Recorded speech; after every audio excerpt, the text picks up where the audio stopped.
welcome back to another What That Wednesday. So this video is all about shore fishing with light dunking setups, and the rigs I use, they're all very simple, and I made this video more for my friends so they can look back at it and learn, so I don't have to tie their rigs when I'm fishing with them. Alright, so my first setup is my medium setup. I run a Sedona 5000 or any 5000 size reel. And for my medium heavy setup, I'll run a Saragossa 6000 or 6000 to 8000 size reels really work best. I throw 4 ounces to 6 ounces on this setup. Not really heavy lead. If I'm throwing heavy lead, I'll use a conventional instead. This is the reel I use to catch the chibi outside town, and it gets the job done. It's a pretty good reel, and yeah, it's a powerhouse. One of the best. The first rig we'll be talking about today is the Carolina rig, or the egg sinker rig used for whipping. So you can use a smaller circle hook or a larger circle hook. I tend to use a smaller one just so it can catch, more medium fish and things that my rod can handle. And I caught my PBOE on it, so yeah, it works well. Alright, so let's get started. I go around half an arm span of 20-pound leader to attach to my hook. But for demonstration reasons, today I'm going to be using the line to simulate my main line. I usually do a mono top shot on my medium reel, and then I'll slide this onto my medium setup. I usually go with a top shot rather than just going to straight braid, because if it's windy, your braid might be too flexible and it will actually knot on itself because of the weight distribution, and that is not very fun to untangle. So before I tie it onto the swivel, just imagine that my top shot is on first. So before I tie my top shot onto my swivel, I'll take my bead and then I'll take my egg sinker and I'll put it on the top shot line before tying it and connecting it to the swivel.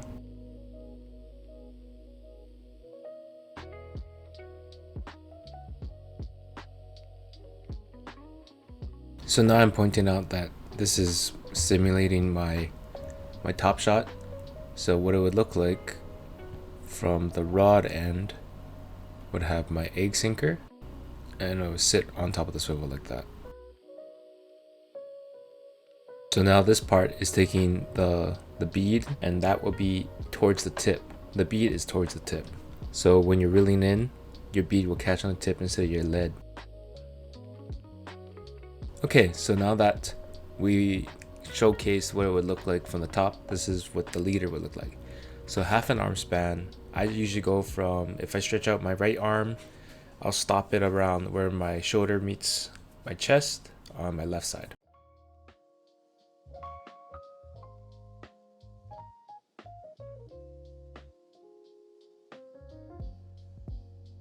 And that's basically it. You're just putting a uni knot onto your hook. It's a short leader. I usually throw this in areas where I know that there's not too much rocks. It's mostly sand, and I want my bait to be laying on the bottom more. So oeos, veke, or any other fish that usually are bottom feeders, they'll come up and suck up the bait. And if you're fishing at night, just put on a glow bead at the end and it'll be on top of the hook and you're good to go. Okay, so my second rig for my medium setup is my 3-way swivel setup. I usually do 30-pound fluorocarbon for my hook leader, but for demonstration purposes, I'll be using mono. So this is my 3-way swivel setup. I can use this for my medium rig or my medium heavy rig. I usually run this on my medium heavy. I put it mid-water if the water is deep enough. So when the water is deep enough, I'll use the bigger swivel and the bigger hook to target midwater fish. On my smaller swivel, I'll put it back onto my medium setup, and I'll make my lead line just so my bait is floating just above the bottom.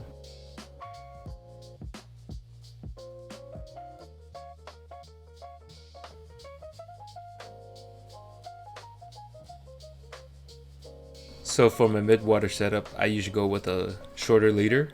That is my hook line, and I'll run 30 to 40-pound tests. I usually run 40-pound tests. Just for today, I'm using 30-pound for demonstration purposes. So I have a shorter hook line, and I'll measure it by an arm length. So I'll start with pinching the line with my middle and thumb, and I'll move the spool until it hits where my shoulder and torso meet, and that will be the length of my hook line. And for my lead line, I'll go with a 20-pound test. I'll make a surgeon's loop, and I'll connect the lead to the loop. So the reason why you go with a lower strength lead line is so if your lead gets caught on the reef, you can break your lead line and not lose your whole rig.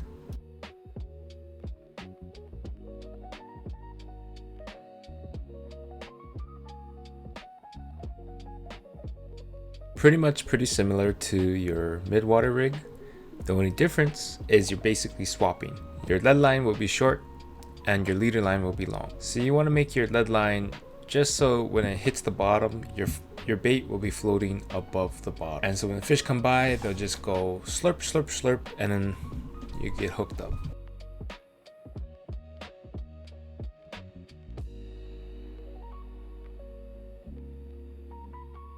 So my lead line is around 20-pound leader still, and I'll connect it with the surgeon's loop, but I'll make sure that my lead line is shorter. I usually go right under the wrist from my middle finger to my wrist, and that will be how long my lead line will be. And my leader will be a little bit over half an arm span.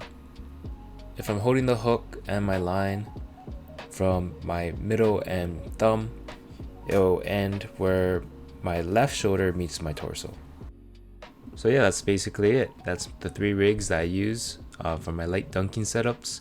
I hope to go short fishing more and posting more videos with short fishing, not just the boat. Thank you so much for supporting the channel, subscribing. I know I took off comments, I'm sorry. It's just if you want to contact me, you can contact me on Instagram, and yeah, we can talk story there. Wishing you have a great day and a better tomorrow. Until next time, shooties.